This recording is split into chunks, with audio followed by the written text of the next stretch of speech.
جانتے ہو جب تم کسی اپنے کے لیے روتے ہو تو دنیا والوں کو لگتا ہے کہ تم کمزور ہو، لیکن تمہارا رب جانتا ہے کہ تم صرف ٹوٹے نہیں ہو بلکہ اس کے در پر جھکنے آئے ہو۔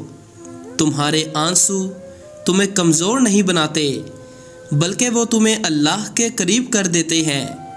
وہی اللہ جو دلوں کا حال جانتا ہے، وہی جو تمہاری خاموش چیخوں کو سنتا ہے اور تمہاری راتوں کی تنہائیوں میں تمہارے ساتھ ہوتا ہے۔ تم جس کی جدائی میں رو رہے ہو وہ انسان چاہے تمہارا ہو یا نہ ہو، لیکن تمہارا رب ہمیشہ تمہارے ساتھ ہے۔ وہ رب جو تمہارے ہر گرنے پر تمہیں تھامتا ہے، جو تمہیں ایسے وقت میں سنبھالتا ہے جب دنیا کہتی ہے کہ اب کچھ نہیں بچا۔ یاد رکھو اللہ تمہارے صبر کو ضائع نہیں جانے دیتا۔ تمہارے سجدے، تمہارے آنسو، تمہاری فریادیں، تمہاری تنہائیاں اللہ کے یہاں سب لکھی جا رہی ہیں۔ تم اسے بتاتے ہو جو سب جانتا ہے، لیکن وہ سنتا ہے کیونکہ وہ تمہارا رب ہے، اور رب کبھی اپنے بندے کی فریاد رد نہیں کرتا۔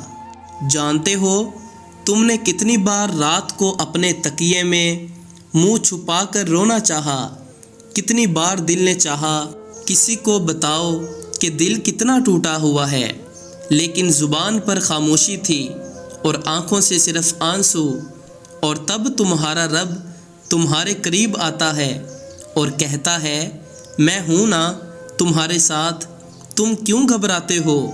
میں نے تمہیں پیدا کیا، میں ہی تمہیں سنبھال لوں گا۔ کبھی کبھی رب تمہیں لوگوں سے جدا کرتا ہے تاکہ تم اس سے جڑ سکو۔ وہ تمہیں تنہا کرتا ہے تاکہ تم تنہائی میں صرف اسی کو پکارو۔ وہ تمہاری کمزوری دکھاتا ہے تاکہ تم صرف اسی کو طاقت مانو۔ تو اگر تم کسی اپنے کے لیے رو رہے ہو تو رونے دو، لیکن ان کے لیے نہیں جو چلے گئے، بلکہ ان کے لیے جو ہمیشہ سے تمہارے ساتھ ہیں۔ کون؟